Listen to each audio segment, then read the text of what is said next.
இந்த நல்ல நாளிலும் உங்களை பார்க்க ரொம்ப சந்தோஷம். ஆண்டவர் நல்லவராக இருக்கிறார். நீங்கள் கிறிஸ்துவுக்குள்ளாக இருக்கிறீர்கள் அப்படின்றத ஆண்டவர் ஒவ்வொரு நாளும் நினைவுபடுத்தி கொண்டே இருக்கிறார். நம்மளை சுற்றி நிறைய பிரச்சனைகள் வரும், நம்மை சுற்றி நிறைய போராட்டங்கள் வரும். ஆனால் நீங்கள் எங்கே இருக்கிறீங்க அப்படின்றது ரொம்ப முக்கியம். நீங்கள் கிறிஸ்துவுக்குள்ளே இருக்கிறதுனால அவர் உங்களை பாதுகாத்துக் கொள்வார், அவர் உங்களை வழி நடத்துவார். உங்களுக்கு தேவையான எல்லாவற்றையும் தேவன் பரத்திலிருந்து தருவார். இன்றைக்கும் அப்படிப்பட்ட நாளாக இருக்குது. அதுக்காக ஆண்டவருக்கு நன்றி செலுத்துங்க.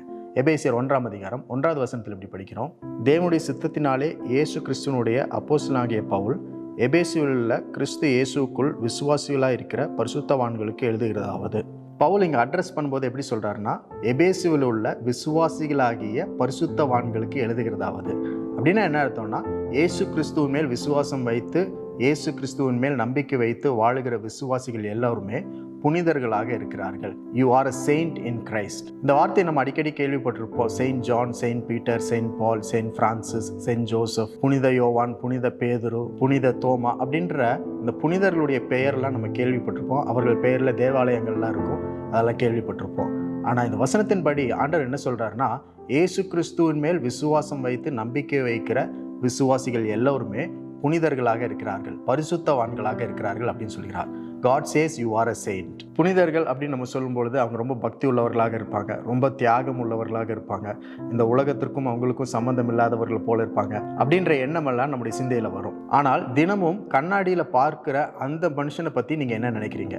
தினந்தோறும் நீங்கள் கண்ணாடியில் பார்க்குற உங்களை பற்றி நீங்கள் என்ன நினைக்கிறீங்க? உங்களை குறித்ததான நினைவு எப்படி இருக்கிறது? உங்களை குறித்து உங்களுடைய பார்வை என்ன? எப்பவுமே நம்மளை நாமே புனிதர்களாக நம்ம பார்த்தது கிடையாது, பரிசுத்தவான்களாக பார்த்தது கிடையாது. நம்ம இடத்துல இருக்கிற குறைகள், குற்றங்கள், நம்மகிட்ட இருக்கிற பிரச்சனைகள், இவைகளைத்தான் பார்த்து கொண்டிருக்கிறோம். ஆனால் தேவனுடைய பார்வையில் நீங்கள் ஒரு புனிதராக இருக்கிறீங்க, பரிசுத்தவானாக இருக்கிறீங்க. அவர் அப்படித்தான் உங்களை ஒவ்வொரு நாளும் பார்த்து கொண்டிருக்கிறார். எப்படி நீங்களும் நானும் ஒரு புனிதராக இருக்க முடியும்? அது நம்முடைய செயல்களால் வந்தது கிடையாது, இயேசுவினுடைய செயலால் வந்தது. அவர் நமக்காக மரித்தார், நமக்காக இரத்தம் சிந்தினார், அந்த இரத்தத்தினால் நம்மை கழுவினார். ஆகவே நாம் அவரை போல புனிதராக இருக்கிறோம். உங்களை பற்றி நீங்க என்ன நினைச்சாலும் பரவாயில்ல, மற்றவங்க உங்களை பற்றி என்ன நினைச்சாலும் பரவாயில்ல, அதெல்லாம் ஒரு பொருட்டே கிடையாது. இயேசு கிறிஸ்துவுக்குள்ள இருக்கிற நீங்க உங்களை பற்றி தேவன் என்ன நினைக்கிறார் என்பதுதான் பெரிய பொருட்டு.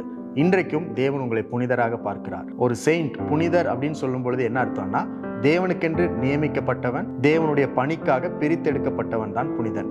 இன்றைக்கும் நீங்களும் தேவனுக்கென்று பிரித்தெடுக்கப்பட்டு அவருடைய வேலைக்காக, அவருக்காக நீங்கள் நியமிக்கப்பட்டிருக்கிறீங்க அப்படின்றத ஆண்டவர் சொல்லுகிறார்.